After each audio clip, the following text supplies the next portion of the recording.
$100, oh. Sarap.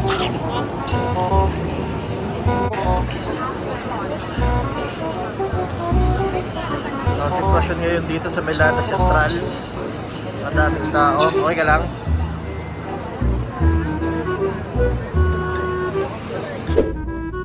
So guys, after magbuhat na napakaraming maleta na large and 1, 2, 3 magkakapatong yan, sobrang bigat. Dito na kami sa business class na Frecciarossa bullet train going to Bologna, Italy. Good luck sa amin sa magbuhat ulit ng gamit mamaya. Bigat. Pero pang gamit sa taas. So guys, ito yung laman ng business class nila. Quiet lang daw. This is a bullet train. Kasi hindi ko buksan.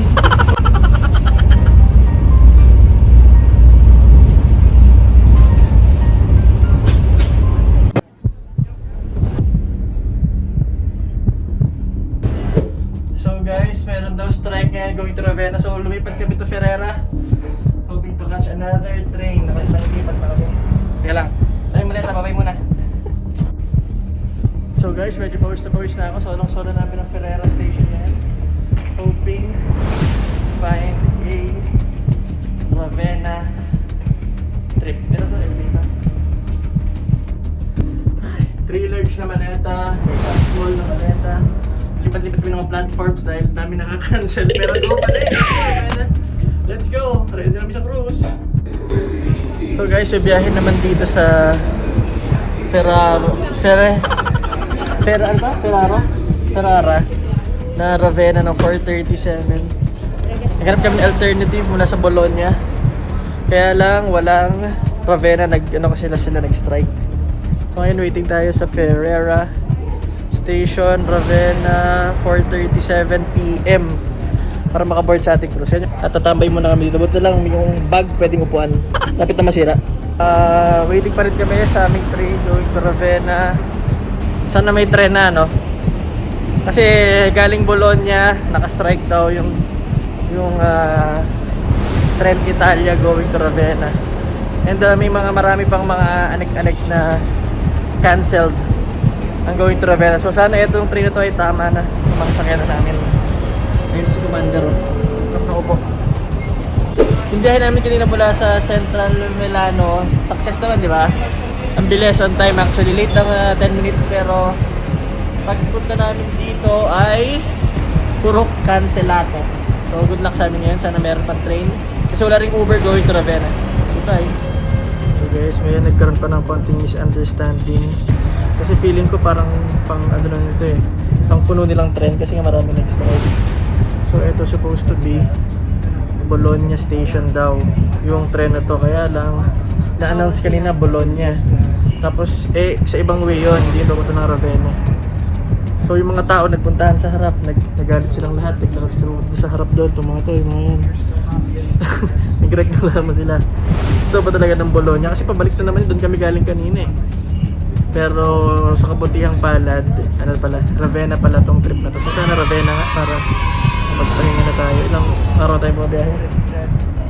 Tatlong araw na kami bumabiyahe sa mga trend. Sana okay na lahat. Ciao! Nakikita niyo ba yung nakasulat na yung Ravenna daw? Nakarating din tayo mga kaibigan. Tapos na ilang patalastas. So nakarating na sa Ravenna station. Calling station na siya. Wala na tayo ngayon sa hotel muna at bukas. Guys, sa gitna na kami ng paglalakad sa Ravenna. Wala kami nakitang taxi. Sarado na lahat ng mga stalls. Let's go, pahinga lang ng konti. Dahil cobblestones yung sulit namin tatahakin. Pero mas mahirap yata dito yung ano. Kung sa paglalakad sa cobblestones na nakamaleta. Pagod na kami. Ang taxi kanina dito sa Ravenna. Kaya pa? Hindi na lang. Let's go. Sa wakas, pagkatapos tayo maglakad ng napakatagal. Ito na tayo sa Hotel Bisancio. Baka walang elevator to. Paano kaya gagawin natin? Let's go. Noong una, akala namin walang elevator. Buti na lang meron kasi marami-raming bibuhatin kung wala. Let's go! Thank you very much, elevator. Ito sa kwarto natin. Oh, okay. Switch. Ano to?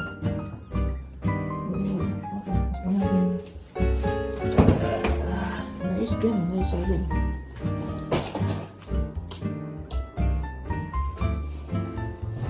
Simple lang, pero pwede na.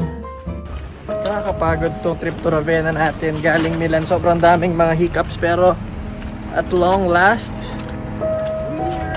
we're here sa Ravenna, music capital of Italy. Pinahirapan kami dahil puso yung cobblestone sa kanila and hindi kami nakapag-taxi from the train station kanina. So, isa-isa namin buhatin yung ano. Isa-isa naming kalad ka rin yung mga large naming maleta na tigta 30 kilos each. Sa cobblestones, kaya nakakapagod. So kami sa pharmacy ngayon at hahanap tayo ng antigen test. Yan guys, yan. Yan yung nagpahirap sa amin kanina. Imagine mo, dala-dala namin, kalad-kalad namin 30 kilos ng mga maleta na kanina. Kami ngayon sa pharmacy, try namin magpa-antigen test for the cruise tomorrow. Actually, kanina pa namin napapansin yung mga commercial stalls dito.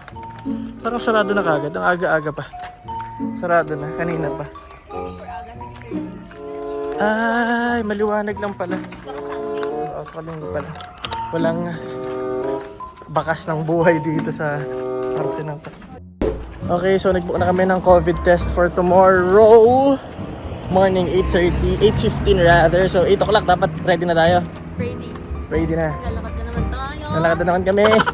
Pero at least lang dala tayong maleta. Sana may makuha tayong taxi bukas papunta sa Ravenna Port, sa cruise terminal natin. Pero sarado na yung mga, pati yung police sarado. We're now searching for saan? Siyempre pagkatapos mo magpagod, anong gagawin mo?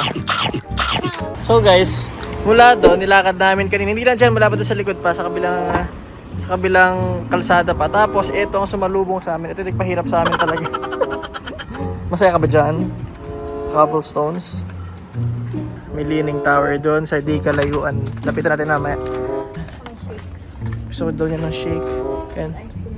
At ice cream kanina.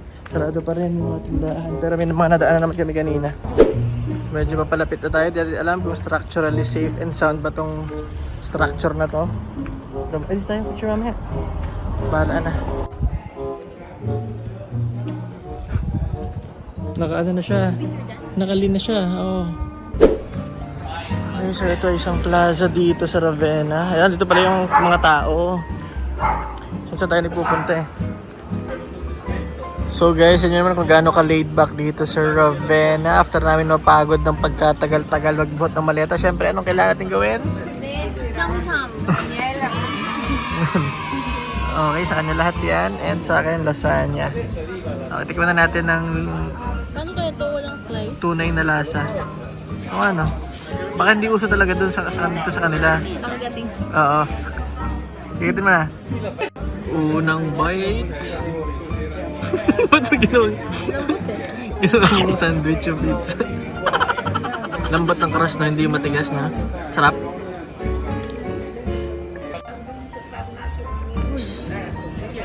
Kakaiba yung crust yan, ang lambot. Hindi ko na Ha? Okay lang yun. Ano problema? Yung mga stalls. Kaya sarado kasi Sunday. Oo. Pero parang masaya mag-stroll dito. So guys, this is our second day sa Ravenna, Italy. So, konting mga day trips lang bago sumakay ng cruise later. So guys, kain na tayo sa Ravenna. Almusal muna. Sarap ba?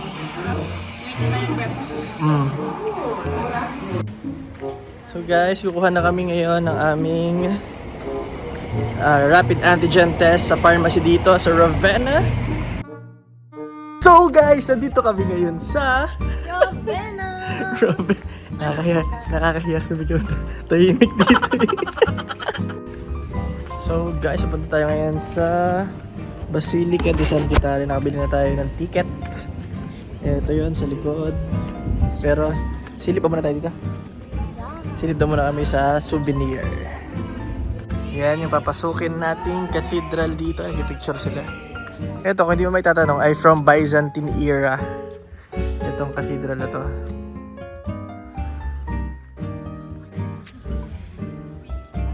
Ha?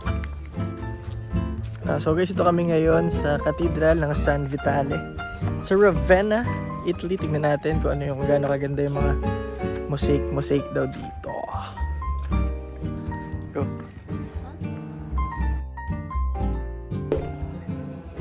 Grabe yung detail dito sa Ravenna. Hindi yan isang buo guys. Isa-isa yan. Para makabuo ng isang masterpiece. Oh. Wow!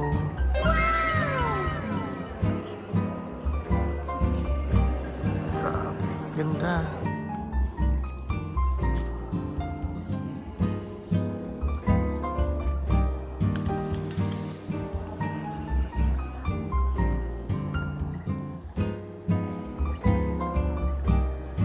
So guys, ito kami ngayon sa Basilica de San Vitale. Ayan, yung basilica nila.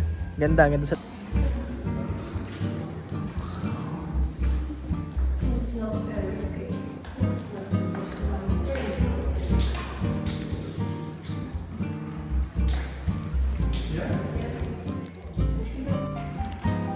So guys, dito kami ngayon sa Museo de Gallia Placida. Grabe na naman yung intricacy ng details na kisame nila.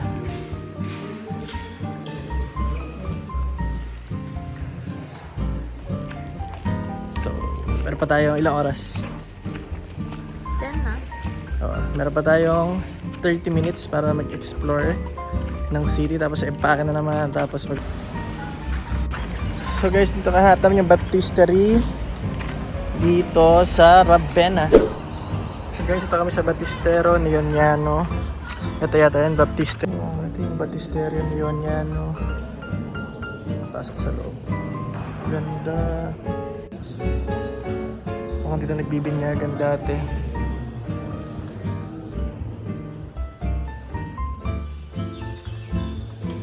Nakaka-amaze yung ginagawa nila mga pag-mosaic. Imagine mo paghanap pala ng mga ganong kulay, tapos pagsasama-samahin mo, no? Tapos nagawa nila ng art piece. Bumili ka na ng souvenir? Bakit? So last stop na may mosaic din siya. Para she took a piece of Ravenna home. So ngayon muna tayo ngayon sa Museo e Cappella Archivescovi. Okay, last stop natin sa Ravenna bago mag-empake at pumunta na ng cruise. Action-packed yung ano natin, yung biyahe natin. Action-packed, punong-puno ng itinerary na biglaan. Ayos ba yan?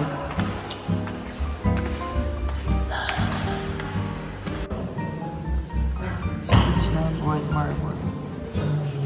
Grabe oh. Ang kakapal ng slab oh. Start sila ng ganyan, tapos saka pala nila nilalagyan ng mga tiles. Ang bisagya. Etong capitol sa to guys, yan yung nilalagay sa taas ng mga poste, ng mga ornate simula nung sinaunang panahon. Tingnan mo naman. Pati yung mga yung ano nila na pinagagawa nila. Grabe talaga yung mga artistry noong araw. Huh? Ito dati ang Pascal calendar sila noong years 532 to 62680. Hindi ko alam kung paano basahin yan, tingnan na lang. Pero mga Roman numerals yung gamit lang ng numero. Ganda, no?